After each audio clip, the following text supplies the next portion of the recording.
Hello, welcome back to Tarot by Andy. Thank you for being here. This is my vibrational reading. Please do your own research for entertainment purposes and allegedly. Good morning, good evening, good afternoon.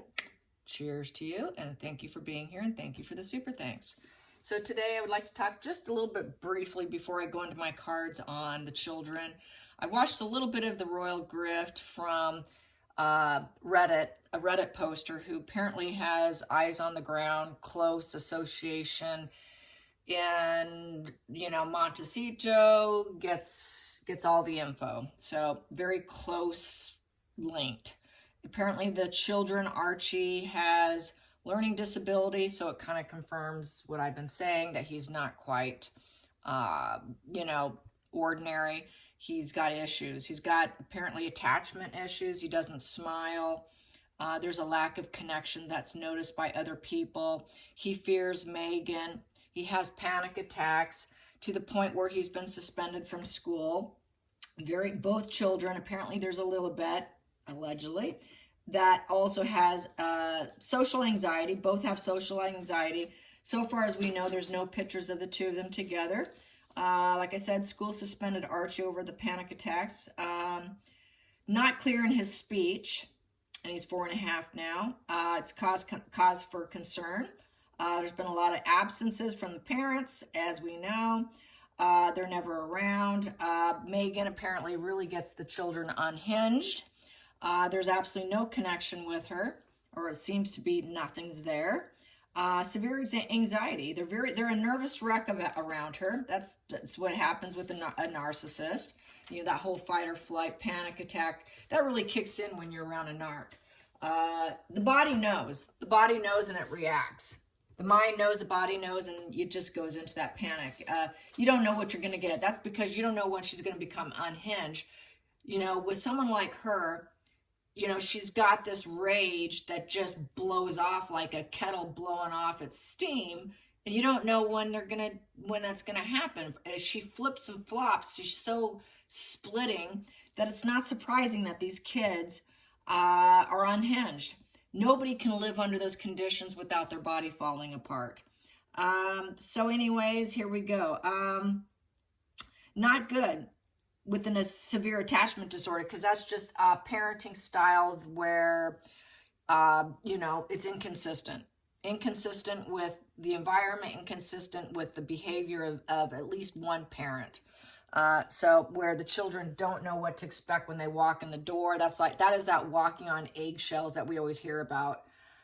So yeah, I want to do that. And first I want to talk about the id, ego, and super ego real briefly. In case there's any confusion here. The id part of ourself is the impulsive part of ourself that's driven by pleasures, and it's repulsed by pain. It's kind of like the wild child in the tarot deck, which is the Page of Wands, okay? And then we have the ego. Ego is a referee side of ourself that mediates the conflicts between our id and our super ego. So the middle part of us is it deploys the defense mechanisms too, as the ego does. As we know, that's where everything gets fired off when we're slighted or filled a little ego bruise. And then we have the super ego, which is the moral compass. That's the judgment card in tarot, where they go into self-judgment. It's the self-righteous part of ourself, where it wants to correct the ego and it wants to correct the id. The id is being, the wild child, the ego being our defense mechanism, and then super ego says, hey, let me judge all of this. Let me tell you what's really true. That's it'll make you feel guilty. It's the part that really can crash you down. It provides lots of criticisms, and it prohibits the person from doing the wrong thing.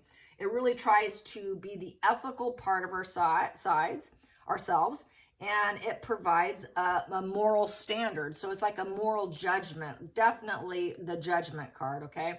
It tries to keep a person high vibe in essence. But when it's collapsed, when the super ego goes dark, it's because of a narcissist pretty much in their life. And that's what happens with the narcissist. The super ego goes crashing down and they go dark. That kind of reminded me someone on what's her name? Her name is Minnie Maggie on Instagram, said that's one of the reasons why she probably said she wanted to hit the ground running when I said the other day about narcissists always have to go, go, go, go, go. She's go, go, go, go, go because she doesn't want her super ego to criticize her, which will trigger her ego to do that, deploying that defense mechanism. So that's why they go, go, go. And so that is the crashing down. That's why narcs provide that false self to buffer between the ego and the super ego. So they have to put that defense mechanism of the ego and the id and all that. So they really go into that defense mechanism, which is the super ego can be very immature and very sadistic. And it really does aspire to be the ideal ego. All narcs aspire to become the pure ideal ego. But the super ego, a collapsed one, will turn a person into very cold, distant, aloof, sort of antisocial. A lot of it's from a very harsh parent, from very harsh parenting is when you can get that collapsed superego, which turns them into antisocial personality disordered, very crushed self-esteem, very critical. The way to get out of it, well, to prevent it, is to be, is basically to be kinder to yourself. That's the problem with the superego. It's so critical that it can absolutely cause a total mental collapse to where they really shut themselves off from themselves and from other people, in essence. Kind of sad, but that's kind of what happens. And hopefully in this situation, but the fact that these children have high anxiety, they still could turn out to be antisocial because sociopaths have high anxiety and so do narcissists. So it's only the psychopath that doesn't have anxiety, you guys. They're like totally anxiety free. They're just cool as a cucumber. But that's a born condition, so that would not happen. They'd have to be born that way. So that would just really apply to borderlines, narcissists, histrionic, bipolars, all the others but the psychopath. So yeah. So anyways, I wanted to get that off the table. Tomorrow or the next day or whatever, I will talk about, which I'm looking at now, is there's actually 7 subtypes of egos. Can you believe that? Yeah, it took me down the rabbit hole, you guys. I was like, what? We got 7 subtypes? So when I do talk about the 7 subtypes, maybe you will identify your own subtype because we all have a subtype. How's that? Isn't that fun stuff? Yes.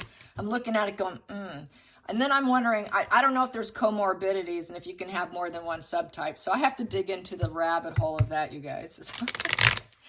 Anyway, so here we go. Attachment anxiety and just bonding issues. Not good. So let's get some energy on the kids.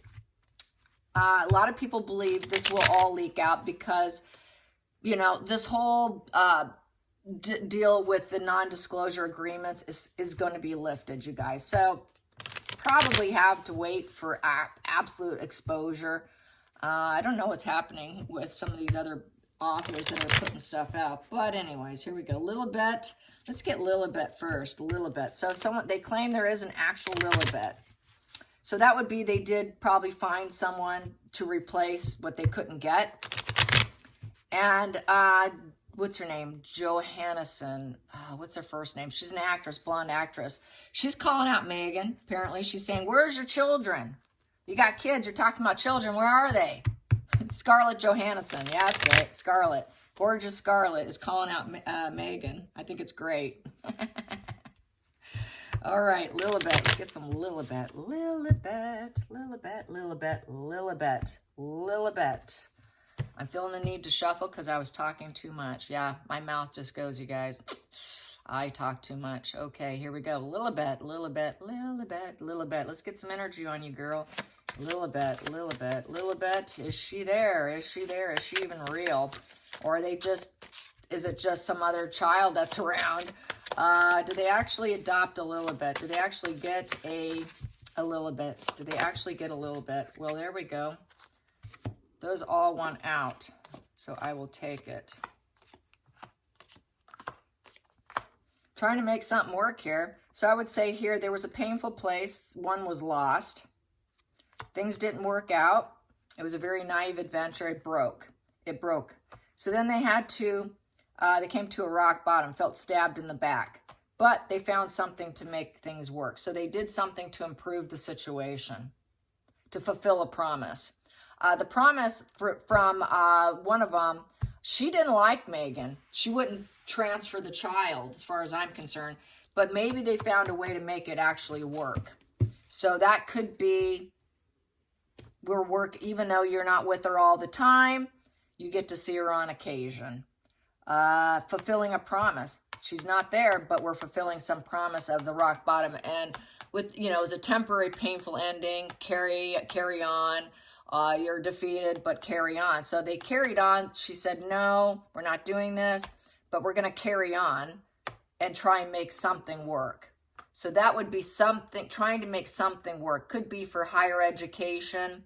I do feel that she rock bottomed them. She took them out with this 10 of Swords, saying, I really don't like the two of you as a married couple. I don't want you being around her all the time. I really took the wrong maneuvers, thinking that this would work and I can go the distance with you, but I can't, so I'm going full stop with you. I wish to be alone with her without you guys.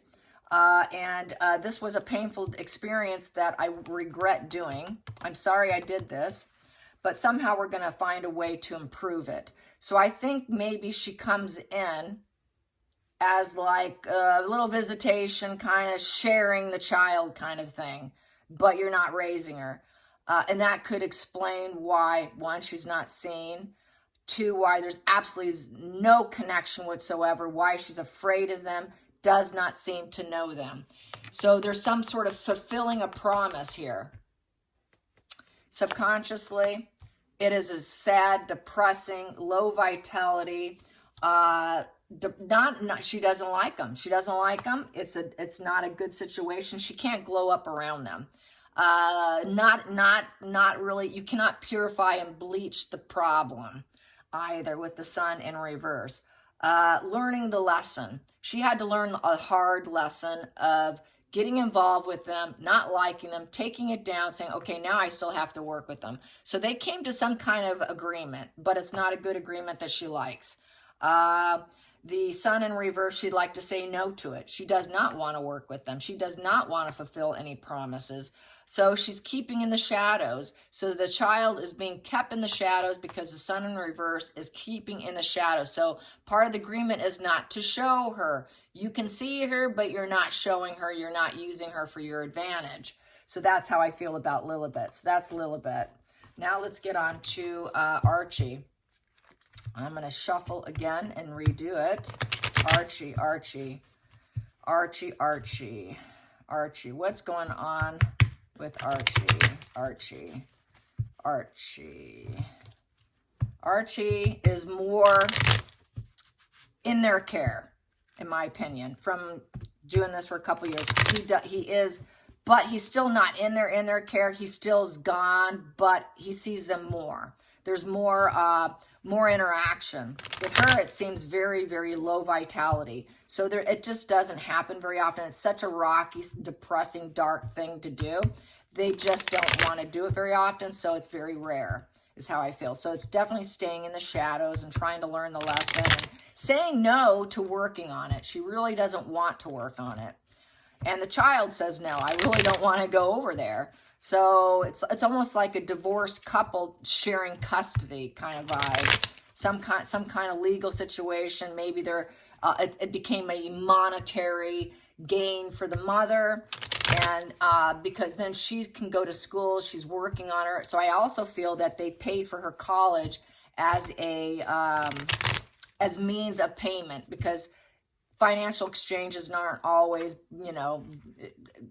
done. So I think they did pay. She's working on her schooling. So the mother's in school. I strongly feel she's going to college to try and educate herself, because she's got more than one, you guys.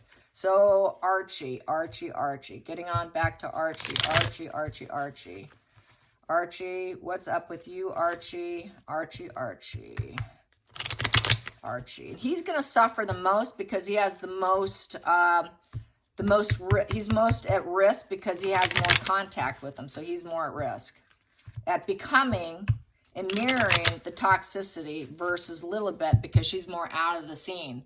because they mirror when they're really young. So that mirroring, he could end up turning ASPD even with high anxiety, even if he has like, and he's on the spectrum of Asperger's or autism, with ADHD, with his attention deficit, because I think he has that. And then when they're not fitting in, they go dark. That's that super ego gets so crushed that it goes in reverse. That's like taking the judgment card and going in reverse, becoming a judgment card in reverse with grudges, self-doubt, anger, self-loathing, never learning life's lessons, being paralyzed by fear. So he's already at 4.5 years old, a judgment card in reverse with his superego. That's why he has panic. That's why he's not learning so much. That's why he's regressed. That's why he's paralyzed by fear, is because this little guy's already a judgment in reverse. I have little hope for her because I really don't see it being as much of a problem for her. But probably when she comes in, it's like she shuts down. So here we go. There, oh geez, there it is. Yeah, there it is. There's that super ego crushed down, totally punishing super ego. This is the King of Wands upright. He has a very larger than life ego, very strong ego. I would say it's like almost like a pure ego, like I was mentioning. The pure ego is still a defense mechanism. That's why he's ruthless and dominating. That's why he uses his charisma. Here, that charisma gets crashed. There's a lack of confidence. Now that super ego crashed down that little guy to the point where he doesn't feel adventurous. He doesn't feel stable. His fire inside has gone off the rails to the point of dictator, bully, tyrannical energy. The authentic self becomes completely diminished. This is where you start to become antisocial. He has a very high risk of becoming a narcissist or antisocial because he's now going to become a beta male and crushed down. That superego says, you're not good enough. You're horrible. Your authentic self is not good enough. You better put on a mask. Your ego's big enough. Your ego is threatened. Let's put on a mask. You can't move obstacles, so we're going to need to fake it with domination and aggression. So he's going to turn into a very aggressive individual, most likely. Probably a little Harry 2.0, very jealous, very resentful, setbacks to life, can always feel sort of, victim, not having any impact or vision and goals, just very temperamental, gonna feel like I'm always, he's gonna try to coerce people, very pushy, very impulsive, taking overly taking risks, very crushed ego, a very, very crushed ego. So that becomes the crushed, this is like total super ego energy, but being very crushed with that. So it's sad. It's sad. He's just destroyed. So he's already destroyed at 4.5. He's already destroyed. He's already in a mental prison with the two. So he feels like he's caught up in a prison, literally sabotaged. So he can't get out of it. He's caught up in his head. He's caught up in his head. He's imposed by absolute fear from the outside influences. When are these people coming in? The responses to the outside is absolute fear. So, and he doesn't know how he's going to get out of it. How do I get out of it? The ego is crushed. I can't set myself free. I'm trapped. So this is where a child is trapped with a narcissist.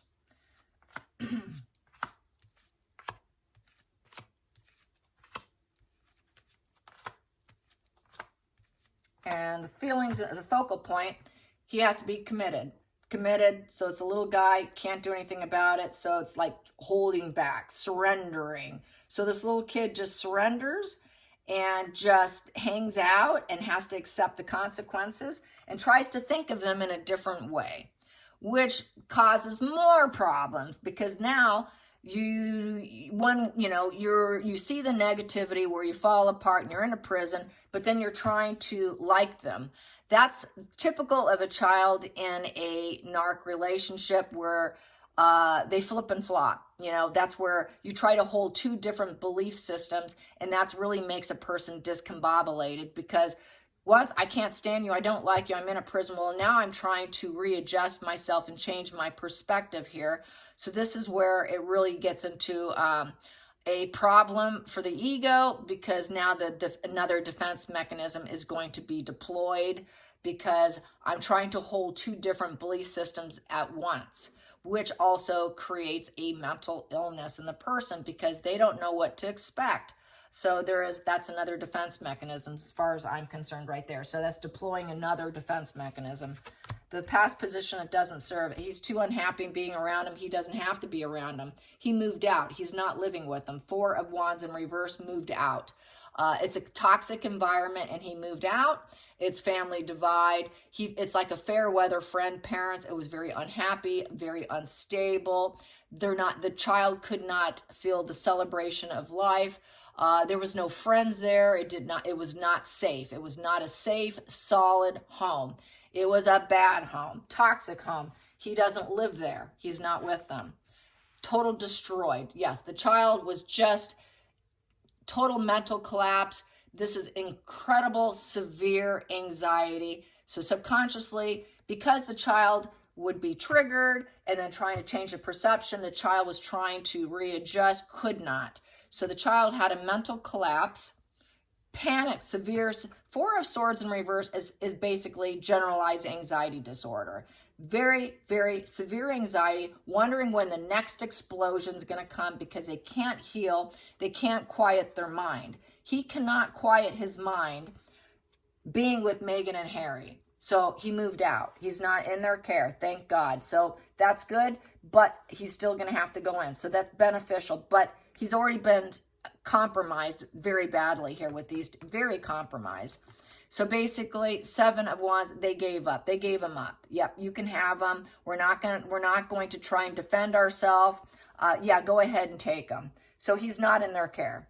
The boundary was removed. Whatever boundaries they had to keep him with this toxicity, it was so unstable. Yeah, go ahead, take him. So they gave him up. They surrendered him in essence. They really don't like kids, you guys. And so they don't care what happens to them. That's uncertainty. The challenging test failed. It failed because they're liars. They really never did like him or give him a stable home. So it was a deceit lie that they were holding boundaries and keeping him safe. Total lie. They did not protect this little guy, so they surrendered him. Feelings in the situation, Harry wants to be the dad. But this is the royal family. Charles stepped in. Charles stepped in and got Archie. So that would be Charles stepping in. That is the King of England stepping in, restoring order and standing in power mode and initiating the father figure. Harry is no father. He might be, but he cannot restore order. Harry is too beta male. That is not Harry. That would be King Charles in order to bring peace. So they brought peace. It's the nemesis that came in.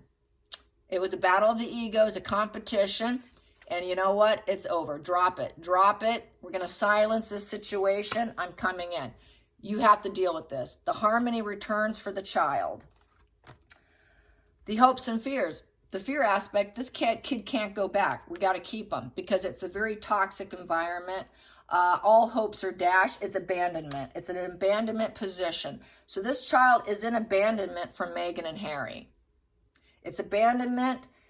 He's glowed down. They're keeping him in the shadows. Once again, they're keeping him in the shadows. It's a very bruised ego. He's out of alignment with his parents. He's out of alignment with everyone. The child is sick. It's a sick person who will not heal. So the child is quite sick and he's been ignored. The child's ignored, became sick, a very sick child. And they're keeping him in the shadows. It's a negative big picture of life in terms of Archie. And then we have here, yeah, so here we go. The passion is back for the child, though. They did make, it's walking away. They walked away. So Meghan and Harry are happy about that. But this is where they got this renewed interest. It's also about the child wanting to enjoy life. It's basically leaving an attachment, letting go of him. And now the little kid does have some passion back. That was a shallow adventure with Meghan and Harry. It was very emotional, and they had to leave that attachment because it was so unstable. It was so ruthless and temperamental. He became temperamental and ruthless. The energy for the kid was negative. The poor kid was ignored. Total mental prison going on here. not able to, what am I expecting here? It's bad. Then do I change my mind? Creating this total disassociation.